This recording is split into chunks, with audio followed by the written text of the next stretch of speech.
Assalamualaikum warahmatullahi wabarakatuh. Apa kabar semuanya? Alhamdulillah, luar biasa. Allahu Akbar. Baik, santri yang dirahmati Allah, untuk memulai kegiatan pembelajaran pada pagi hari ini, mari sama-sama kita awali dengan melapaskan basmalah. Bismillahirrahmanirrahim. Semoga antum semua di rumah diberikan Allah kesehatan. Baik, untuk pembelajaran pada pagi hari ini kita akan membahas pembelajaran bab 2 tentang tata cara sholat 5 waktu.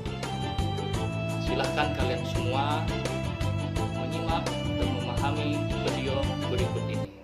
Nah, di sini nanti kita akan membahas tentang sholat 5 waktu, yaitu yang meliputi ada pengertiannya, terus kemudian di situ juga syarat, rukun, terus kemudian sunnah, makruh, serta hikmah dari sholat 5 waktu itu sendiri.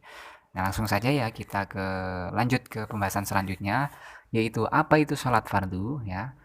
Jadi sholat fardu itu adalah ya, sholat fardu itu berasal dari kata sholat dan fardu. Nah, kemudian pembahasan yang pertama akan kita pelajari yaitu mengenai tentang pengertian dan dalil perintah sholat.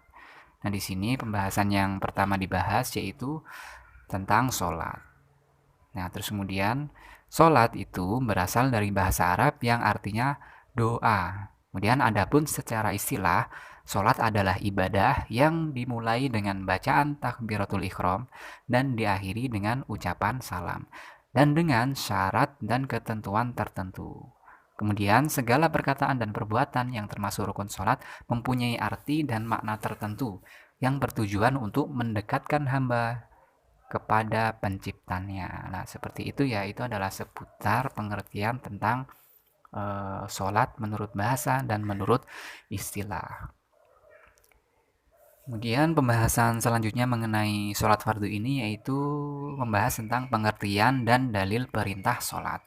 Nah, dalil perintah sholat ini terdapat pada surat Al-Baqarah. Kemudian sholat fardu itu sendiri ya itu dibagi menjadi 2 bagian, yaitu yang pertama fardu ain dan fardu kifayah.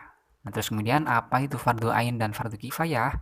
Itu kalau fardu ain adalah diwajibkan kepada setiap individu, yang termasuk dalam sholat ini adalah sholat 5 waktu dan sholat Jumat bagi laki-laki. Nah, itu adalah fardu ain. Ya, diingat-ingat di situ maksudnya fardu ain, saya ulangi lagi, adalah diwajibkan kepada setiap individu. Ya, perbedaannya seperti itu. Dan apabila di situ maksud saya kalau fardu kifayah itu adalah diwajibkan atas seluruh umat muslim. Namun kewajiban tersebut itu akan gugur dan menjadi sunnah bila telah dilaksanakan oleh sebagian muslim yang lain. Nah, ini adalah perbedaannya antara fardu ain dan fardu kifayah. Jadi kalau fardu ain itu wajib setiap muslim, tetapi kalau fardu kifayah itu adalah wajib bagi semua umat muslim, tetapi apabila di situ sudah dikerjakan oleh salah satu muslim yang lain, maka kewajiban kita itu sudah gugur untuk melaksanakan kewajiban tersebut. Nah, ini adalah fardu kifayah. Kemudian adapun yang termasuk dalam kategori fardu kifayah adalah sholat jenazah ya, seperti itu ya. Itu adalah salah satu contoh dari fardu kifayah.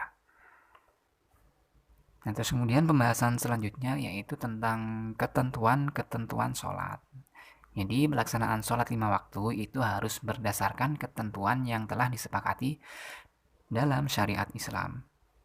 Kemudian adapun ketentuan sholat 5 waktu sesuai contoh yang diberikan Nabi Muhammad adalah sebagai berikut ini. Nah, mari kita simak ya. Nah, di sini syarat sholat yang akan kita bahas. Jadi yang pertama itu ketentuan syarat wajib dibagi menjadi 2 bagian, yaitu syarat sah dalam sholat dan syarat wajib dalam sholat. Nah, ini adalah syarat sholat itu dibagi 2, yaitu yang pertama adalah syarat sah sholat dan yang kedua adalah syarat wajib sholat. Kemudian apa itu syarat sah dan syarat wajib? Mari kita simak lagi ya, supaya kita tidak ketinggalan di infonya. Nah, jadi syarat sah itu yaitu terbagi menjadi beberapa bagian di sini. Yaitu yang pertama, suci dari hadas kecil maupun hadas besar. Itu yang pertama. Kemudian yang kedua, suci badan, pakaian, dan tempat dari najis. Baik di situ najis yang terkena, maksud saya di sini najis yang telah kering maupun najis yang masih basah. Nah, itu adalah syarat sah sholat. Kemudian yang ketiga yaitu menutup aurat. Kemudian adapun untuk laki-laki yaitu auratnya mulai dari pusar sampai lutut. Dan untuk wanita yaitu seluruh anggota badan kecuali muka dan telapak tangannya. Itu adalah batas aurat ya.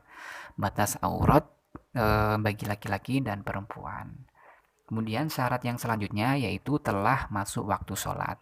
Dan selanjutnya lagi menghadap kiblat. Nah, itu adalah termasuk dari syarat sah melaksanakan sholat. Jadi totalnya ada 5 macam ya situ. Kemudian pembahasan selanjutnya yaitu mengenai syarat wajib sholat. Dan di sini syarat wajib sholat dibagi menjadi 5 bagian, yaitu yang pertama Islam, terus kemudian balik, kemudian berakal, dan yang keempat yaitu suci dari haid dan nifas, dan yang terakhir atau yang kelima yaitu sampai dakwah Islam kepadanya. Ya, di sini maksudnya di sini adalah kalau yang poin pertama yaitu Islam ya, semua umat Islam atau seluruh umat Muslim itu adalah diwajibkan untuk melaksanakan atau mendirikan sholat. Kemudian syarat yang kedua yaitu balik. Di sini yang dimaksud balik adalah apabila eh, bagi laki-laki itu sudah pernah bermimpi basah, ya. Dan apabila di situ ukuran balik bagi perempuan yaitu apabila dia sudah mengalami fase-fase haid. Nah, itu adalah tanda-tanda seseorang sudah balik. Jadi apabila di situ sudah balik, maka bagi setiap manusia atau umat muslim itu diwajibkan untuk melaksanakan sholat ya. Kemudian syarat yang ketiga maksudnya itu berakal, maksudnya di sini tidak diperkenankan atau tidak diwajibkan bagi orang-orang yang di situ hilang akalnya ya, seperti orang gila, nah seperti orang yang di situ mabuk, dan di situ tidak diwajibkan untuk melaksanakan sholat. Maksudnya di sini bukan berarti tidak wajib, tetapi dia ketika melaksanakan sholat itu tidak sah. Nah, harus berakal seperti itu. Kemudian syarat wajib yang selanjutnya yaitu suci dari haid dan nifas. Nah, ini adalah bagi kaum perempuan ya. Seperti itu. Kemudian yang terakhir sampai dakwah Islam kepadanya. Maksudnya di sini apabila seseorang sudah mendapati dakwah Islam ya, mendapati dakwah Islam maksudnya ajaan dari umat muslim kepada muslim lainnya, diajak untuk sholat. Nah, itu kita diwajibkan untuk melaksanakan sholat. Tapi apabila kita sama sekali tidak mengetahui atau belum mengenal Islam, nah kita tidak diwajibkan untuk melaksanakan sholat. Nah, seperti itu penjelasan dari syarat wajib sholat. Kemudian selanjutnya yang akan kita bahas di sini tentang rukun sholat. Nah, di sini rukun sholat itu seperti apa yang kita kerjakan saat melaksanakan sholat fardu tersebut. Jadi membahas kembali atau memberi penjelasan kembali tentang rukun sholat tersebut. Jadi langsung saja, yaitu yang pertama rukun sholat yaitu adalah niat ya.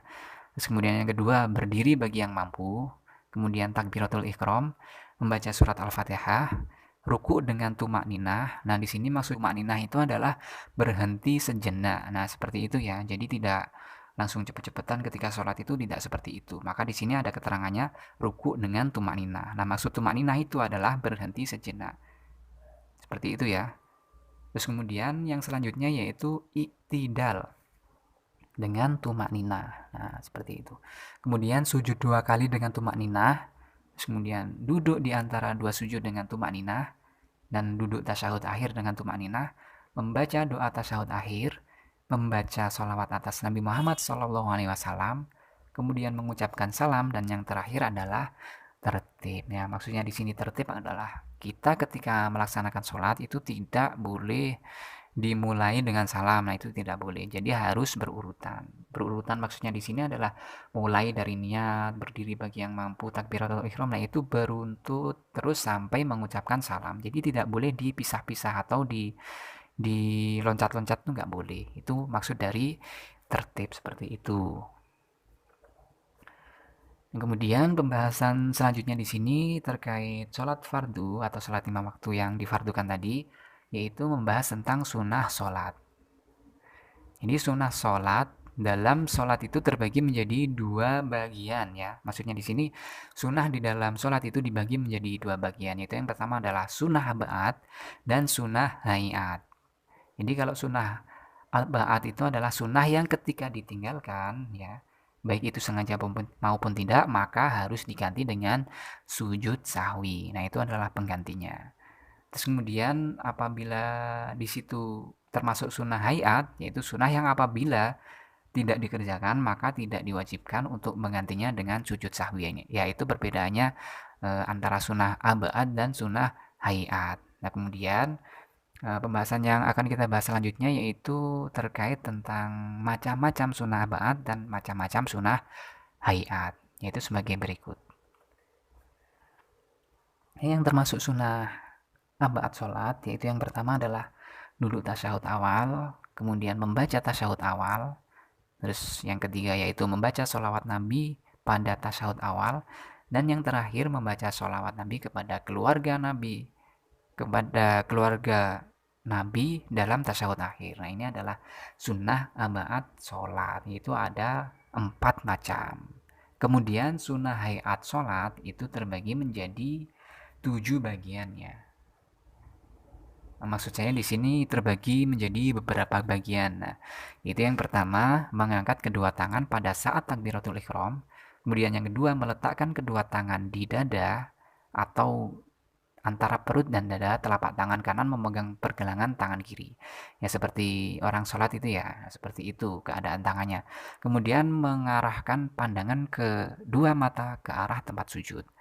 Membaca doa iftitah, diam sebentar sebelum membaca surat Al-Fatihah, membaca ta'awudz sebelum membaca surat Al-Fatihah, kemudian mengeraskan bacaan surat Al-Fatihah, dan maksudnya mengeraskan di sini yaitu pada sholat maghrib, isya dan subuh, sholat Jumat, sholat hari raya, sholat tarawih, dan sholat witir pada bulan Ramadan.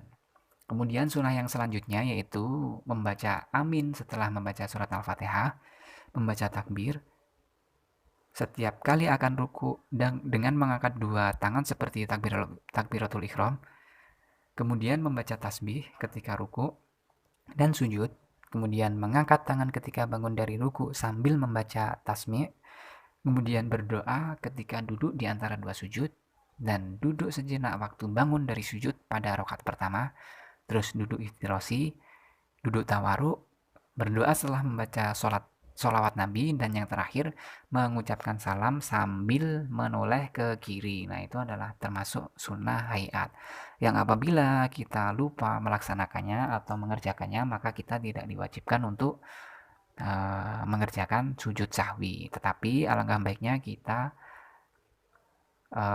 mengerjakan sujud sahwi ketika lupa mengerjakan sunnah-sunnah tersebut. Nah, kemudian pembahasan selanjutnya yaitu terkait tentang hal-hal yang membatalkan sholat, yaitu yang pertama berbicara dengan sengaja, kemudian yang kedua melakukan aktivitas selain gerakan sholat dengan banyak berturut-turut, kemudian yang ketiga hadas, yang keempat adanya najis, yang kelima terbukanya aurat, yang keenam berubahnya niat, dan yang ketujuh membelakangi kiblat, yang kedelapan makan, 9 minum, dan kesepuluh tertawa terbahak-bahak, dan yang terakhir yaitu murtad. Ini adalah perkara yang membatalkan sholat. Ada 10 macam ya.